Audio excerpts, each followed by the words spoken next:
할렐루야. 오늘도 함께 광야 이야기 레위기 말씀 묵상하는 분들을 주님의 이름으로 축복하며 환영합니다. 오늘의 말씀은 레위기 5장 14절부터 6장 7절까지입니다. 여호와께서 모세에게 말씀하여 이르시되 누구든지 여호와의 성물에 대하여 부지 중에 범죄하였으면 여호와께 속건제를 드리되 네가 지정한 가치를 따라 성소의 세겔로 몇 세겔 은에 상당한 흠없는 순양을 양떼 중에서 끌어다가 속건제로 드려서 성물에 대한 잘못을 보상하되 그것의 5분의 1을 더하여 제사장에게 줄 것이요 제사장은 그 속건제의 순양으로 그를 위하여 속죄한즉 그가 사함을 받으리라. 만일 누구든지 여호와의 계명 중 하나를 부지 중에 범하여도 허물이라 벌을 당할 것이니 그는 네가 지정한 가치대로 양떼 중 흠없는 순양을 속건제물로 제사장에게로 가져갈 것이요 제사장은 그가 부지 중에 범죄한 허물을 위하여 속죄한즉 그가 사함을 받으리라. 이는 속건제니 그가 여호와 앞에 참으로 잘못을 저질렀음이니라.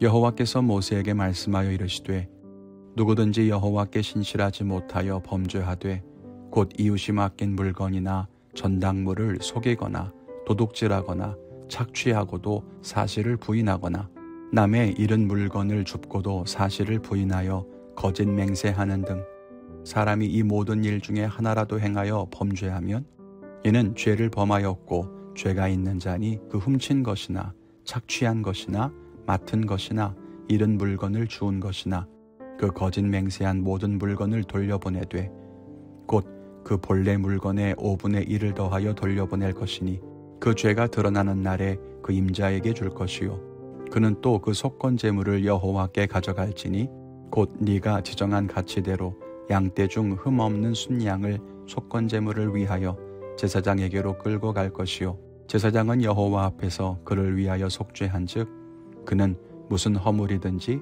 사함을 받으리라. 아멘.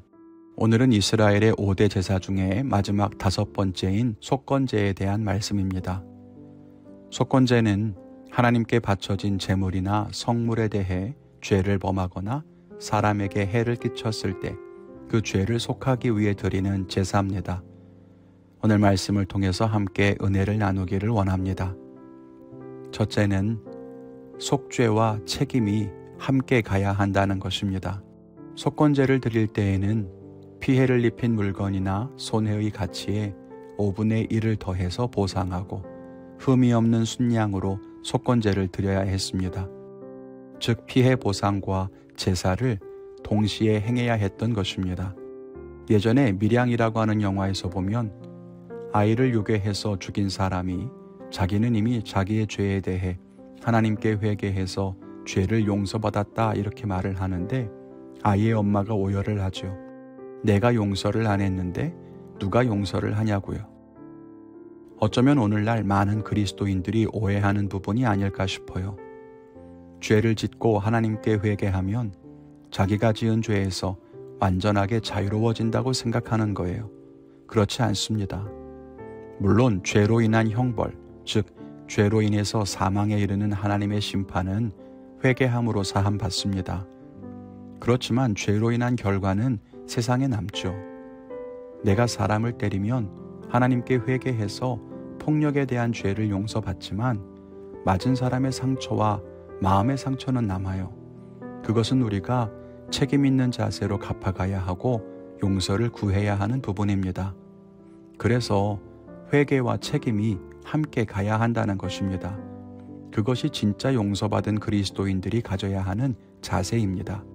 오늘 말씀에 보면 피해 금액의 5분의 1을 더한다고 해요. 피해받은 정도까지만 아니라 그 이상의 보상을 하라는 거죠. 그런 것이 책임 있는 자세가 아닐까요?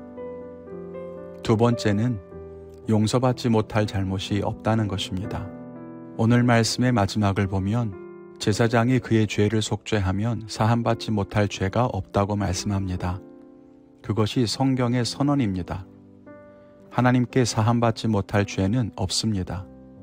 자신의 죄를 인식하고 하나님께 나아와 회개하고 죄에서 돌이키기만 하면 모든 죄는 사함받습니다.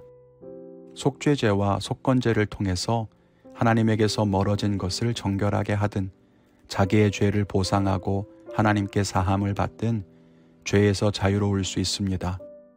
그것이 우리가 늘 고백하는 하나님의 은혜입니다. 그런데 우리가 기억해야 하는 것은 하나님께서 우리의 죄를 사하시고 우리를 다시 정결하게 하시는 데에도 필요한 과정이 있다는 것입니다. 오늘 레위기에서 말하는 것은 제사이죠. 속죄제와 속건제, 그것을 통해서 죄사함 받습니다.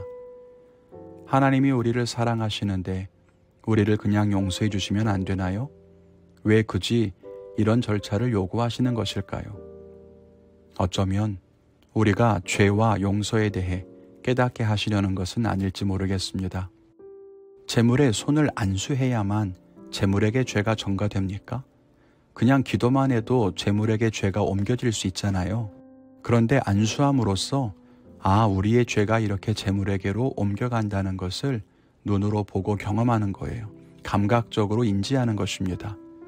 재물에게 안수하고 재물을 죽이고 재물을 태우고 그런 과정을 통해서 우리가 우리의 죄를 고백하게 하고 우리 죄 때문에 동물이 죽는 것을 보면서 죄로 인해 죽을 수밖에 없는 우리의 모습을 보게 하는 거죠.